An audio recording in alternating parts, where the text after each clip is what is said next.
বেশ কয়েকদিন থেকে যে জল্পনা কল্পনা চলছিল যে ছাত্ররা যে নতুন দল করতে যাচ্ছে, ছাত্ররা বলতে আমরা এভাবে আসলে বুঝবো যে বেশ কিছু ছাত্র বা ছাত্রদের একটা অংশ, কারণ এই গণঅভ্যুত্থানে অনেকেই ছিলেন। এখন তাদের একটা অংশ বৈষম্য বিরোধী ছাত্র আন্দোলন তৈরি করেছেন এবং তাদের একটু সিনিয়র যারা ইয়াং প্রফেশনালস, তারা জাতীয় নাগরিক কমিটি তৈরি করেছেন। তাদের উদ্যোগে যে রাজনৈতিক দল তৈরি হতে যাচ্ছে সেটার দায়িত্ব জনাব নাহিদ ইসলাম নেবেন, এই আলাপ দীর্ঘদিন থেকে ছিল এবং তার আগে তিনি সরকার থেকে পদত্যাগ করবেন, এই খবর আমরা দেখেছি। গতকাল সেই ঘটনা ঘটলো, গতকালই কথা বলতে চেয়েছিলাম, কিন্তু গতকাল সেনাপ্রধান বেশ কিছু গুরুত্বপূর্ণ ইস্যুতে অত্যন্ত আহ, আলোচনার দাবি রাখে এইরকম ইস্যু আমাদের সামনে উত্থাপন করেছেন, তাই সেটা নিয়ে কথা বলা হয়েছিল। নাহিদ ইসলাম সম্পর্কে বলা হয়নি। তিনি সরকার থেকে পদত্যাগ করেছেন। সমালোচনা করা যেতে পারে, সমালোচনা আছে।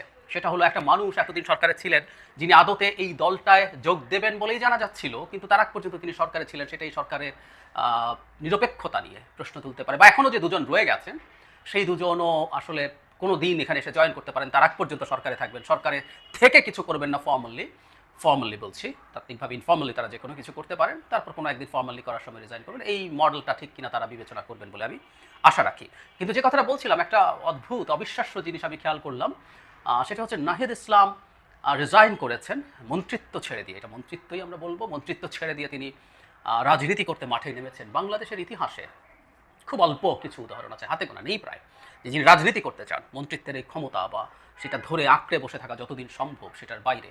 একটা চমৎকার উদাহরণ। এবং যেটা অবিশ্বাস্য ব্যাপার সেটা হচ্ছে, আমরা বৈষম্য বিরোধী ছাত্র আন্দোলন, নাগরিক কমিটিকে বিভিন্ন রকম দৃষ্টিতে দেখার মানুষ আছে, ক্রিটিক করার মানুষ আছে, অনেকে খুব টাফ ক্রিটিক করেন, কিন্তু নাহিদ ইসলামের শুভাকাঙ্ক্ষী আমি চারদিকে দেখছি। আমি অনেকের ফেসবুক স্ট্যাটাস দিয়ে তাকে অভিনন্দন জানানো, তাকে স্বাগত জানানো দেখছি।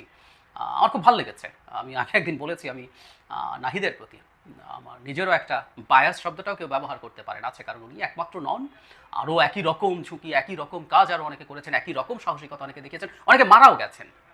কিন্তু ওই সময় যেটা হয় না, আর সময় কাউকে এক ধরনের একটা আইকনে পরিণত করে। আমি পোস্টার বয় শব্দটা ব্যবহার করি, আমাদের এই মুভমেন্টের পোস্টার বয় পরিণত হয়েছিলেন।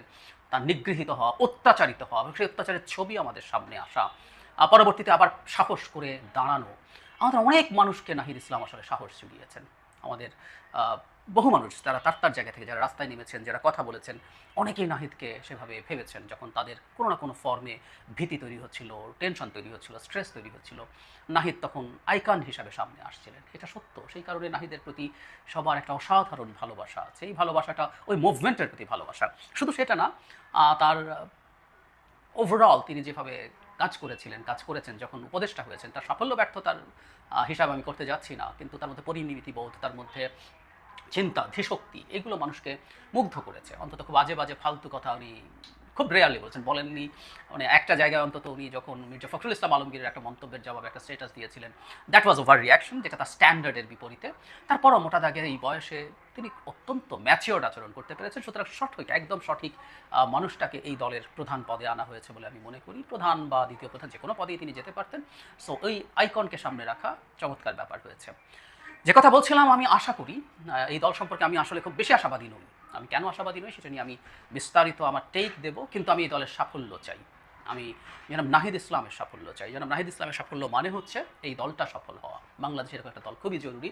এবং জনাব নাহিদ ইসলাম মানুষের যে ভালোবাসা পেয়েছেন, সেই ভালোবাসা তিনি দল করতে এসে, ওই মাঠে এসেও ধরে রাখতে পারবেন, এটা আমি চাই। কিন্তু তার সতর্ক থাকা দরকার। কেউ কেউ বলেন যারা শেখ হাসিনাকে হটিয়েছে, সেই ক্ষেত্রে সামনের সারিতে ছিল, ঝুঁকি নিয়েছে, তারা একটা দল তৈরি করতে পারবে না। উত্তর হচ্ছে ওই সাফল্য এখানেও সফল হওয়ার গ্যারান্টি না। দুটো একেবারেই ভিন্ন দুটো কাজ। একটা সফল হলে আরেকটা স্পন্টেনিয়াসলি কেউ সফল হয়ে যাবেন, এটা মনে করা কোনোভাবেই উচিত হবে না। তারপরও আমরা আশা করি, আমরা বিশ্বাস করি তিনি এটা পেরে উঠবেন। রাজনীতিতে তার আগের অভিজ্ঞতা আছে এক ধরনের। তিনি ছাত্র অধিকার পরিষদে ছিলেন, পরে ছাত্র শক্তিতে ছিলেন।